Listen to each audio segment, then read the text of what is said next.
Conversation with the Candidate continues. Welcome back to our conversation with the candidate and tonight's guest, Senator Kamala Harris. We're going to jump right into our town hall questions here and start with Lauren Burns. Welcome, Senator Harris. Thank you for coming and listening to us. Thank you. It's great to be with you. So my question comes from, I think, a dilemma that a lot of voters in New Hampshire and probably across the country are having. So my question is, what policies or principles do you hold that would appeal to the Republican or independent voter who's disappointed with the current administration but is looking for a real alternative, but is also not motivated by the traditional liberal platform? Yeah, that's a great question, and thank you. So I'll tell you the place that I'm coming from, and then I can share with you some of the policies. The place that I'm coming from is this. I strongly and deeply believe that as Americans, we have so much more in common than what separates us. And I think that part of what has happened over the last few years is that we've had powerful forces that are, trying to sow hate and division among us and have us as Americans pointing fingers at each other. And that's just not who we are. And so I come from the place of strongly believing we have more in common than what separates us. So my agenda, I call it the 3 a.m. agenda. And by that I mean this. 3 a.m. Some people call that the witching hour, right? The middle of the night. When we wake up in the middle of the night with that thought that's been weighing on us. Well, for the vast majority of us, when we wake up thinking that thought, it is never through the lens of the party with which we're registered to vote. It is never through the lens of some simplistic demographic some pollster put us in. And for the vast majority of us, it has to do with one of just a very few things. Our personal health, the health of our children or our parents. For so many, can I get a job, keep a job, pay the bills by the end of the month, retire with dignity? For so many in New Hampshire, so many of our students, can I pay off the student loans, right? New Hampshire, where the students of New Hampshire have the highest in-state tuition of any state. For so many families, right, what do we have in common more than what separates us? Worried about how we can get our family member off their opioid addiction or their drug addiction. So the way I come with my priorities is from that place, which I know to be accurate. And so, for example, I am proposing what economists have said will be the most significant middle-class tax cut we've had in generations. I'm proposing that for families that make less than $100,000 a year, they get a tax credit of up to $6,000 a year that they can collect at up to $500 a month, which will be all the difference between those families being able to get through the end of the month with dignity or not. What's the basis of that? Well, in America today, for almost half of American families, they cannot afford a $400 unexpected expense. Right? That could be the car breaks down. Anybody know what 4 tires cost? Right? And, by the way, another one of my priorities is infrastructure. America's infrastructure is 125 to 150 years old.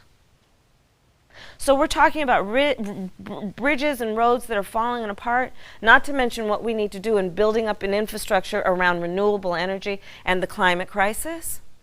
Well, that's going to mean jobs. And also, back to that point about a $400 unexpected expense that can topple almost half of American families. Why do you need to buy new tires?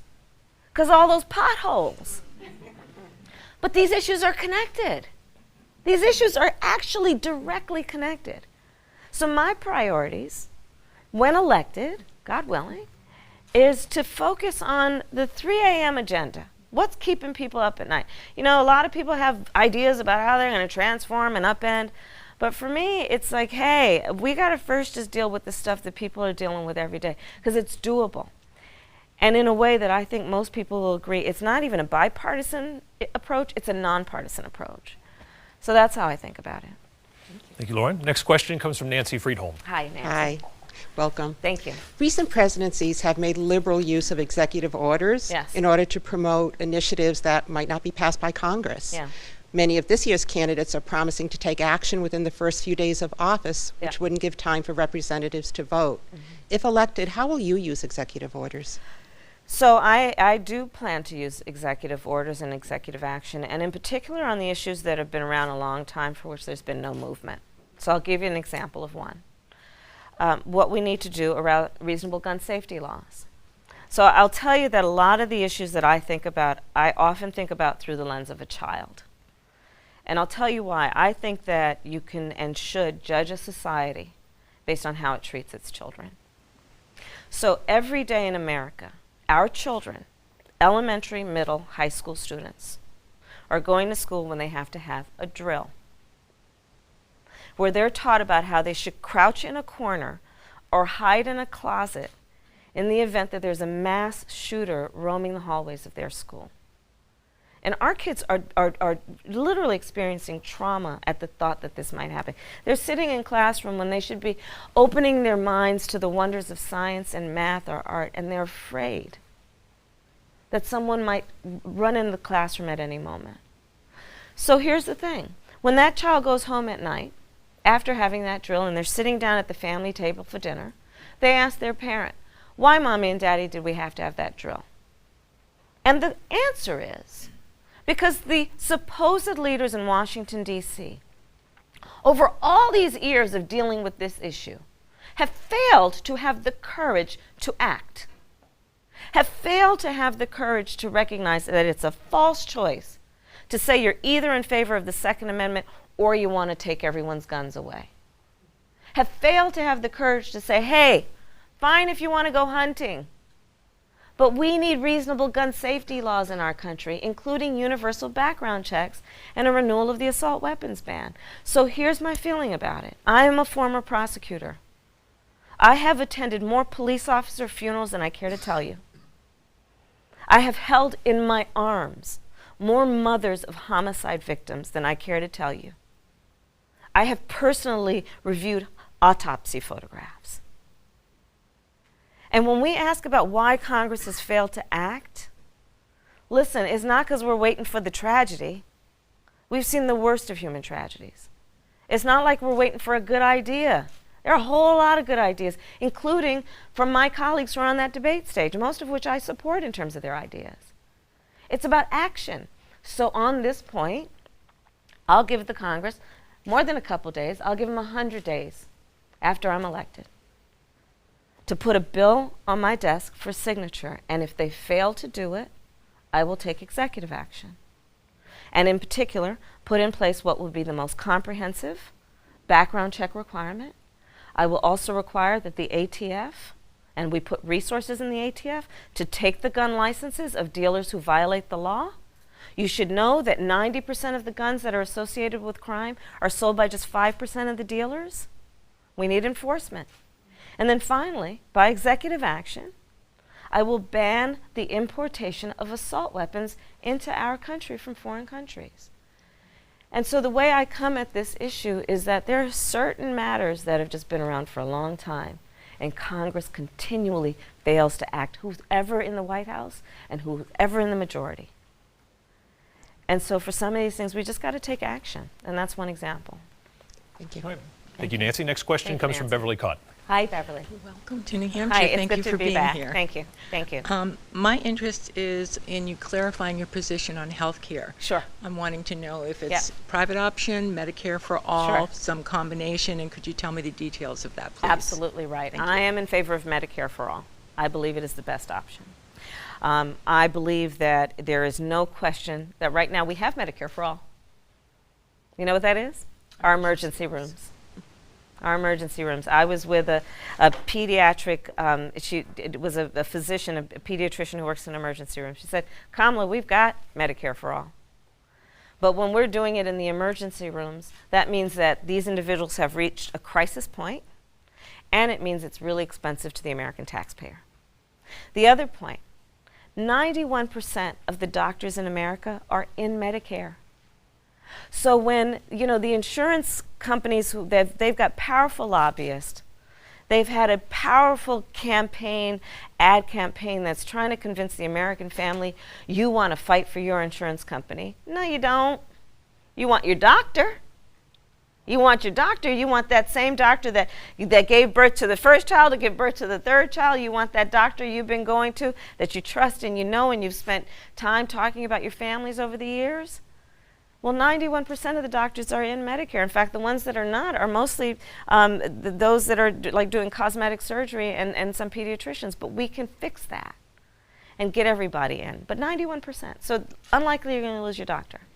The other part that's important to make, millions of people every year that are called our seniors transition into Medicare with very little problem. So I am in favor of Medicare for all. On the issue of private insurance, we'll have supplemental insurance, but we're going to get to the place where with Medicare for all, for example, in my vision of Medicare for all, it includes dental, it includes vision, it includes hearing aids, something our seniors know are extremely expensive and not currently covered. So that's my vision for Medicare for all. And the principle with which I approach this is, listen, we have to agree that access to health care should be a right and not just a privilege of those who can afford it. And the biggest barrier to American families having access to health care is literally cost. And I'll also, if I may, offer you another example of something that I think makes the point about the private insurance piece. Any given, midnight, 3 in the morning in America, there is some parent whose child has got an out-of-control fever. And they then call the pediatrician or 911, what should I do? And they're told, go to the emergency room.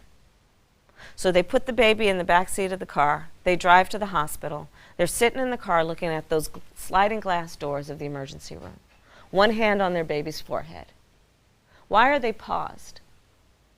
Because they know if they walk through those sliding glass doors, they'll be out of pocket their $5,000 deductible. They've got insurance. But over the years, the insurance companies have been jacking up deductibles, jacking up premiums, jacking up copays. So when we're thinking about our values and also what do we really want, what people really want is they want their doctor and they want access to health care without being burdened about can they afford it. So that's how I think about the issue. Thank you.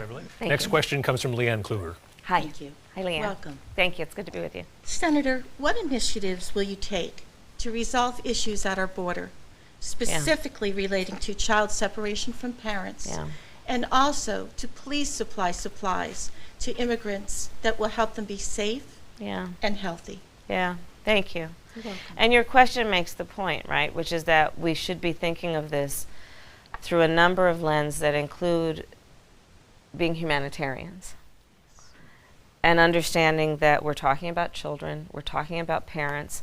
When we talk about the Northern Triangle, we are talking about countries that have been described as the murder capitals of the world. And the part of the way that I think about it is this, and it's just a general basic point. Most people don't like to leave home. Just think about that. Most of us don't want to leave home. We don't like to leave home. And we leave there because there's either we're fleeing something where there's no opportunity, right? But we have to for some reason or another. So I operate from that principle, but then let's go even further. What we have seen in terms of the children and the parents that you're talking about are people that have fled murder capitals of the world. Think about it in terms of a mother or father that makes a decision to pay a coyote, to pay a stranger, to transport their child from their country of origin through the entire country of Mexico, facing unknown peril. Why would they do that? It's because they know if they stayed where they are, it would be worse. But what has this administration done? It looks at these families and it says, go back to where you came from. It's inhumane and it's un-American. So what would we do? What would I do?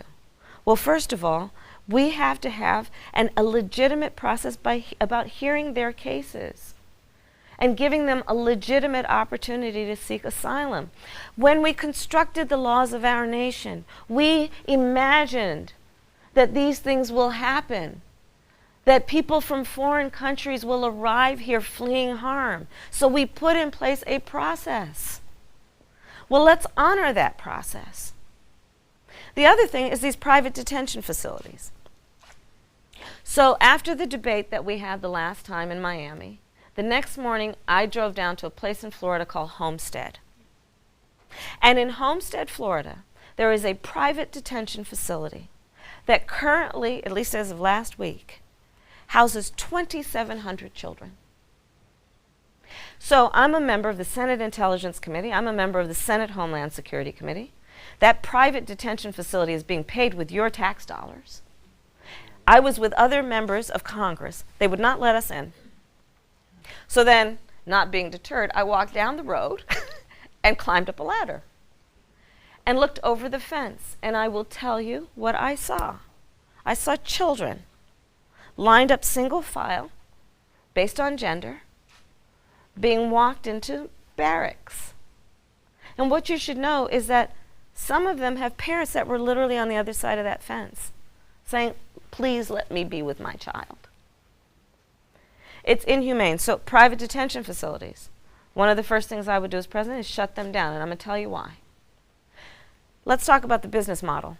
The business model of a private detention facility is that somebody is profiting, one human being, from the incarceration of other human beings, and in this case, children. We need to shut those down too. But our policies must be based on our values, which is to be humane and to agree that the strong arms of America should always be in the business of embracing and protecting those who are fleeing harm. Senator, Hi, this Adam. conversation will continue online and on our mobile app. Join us there. See you. Have a good night.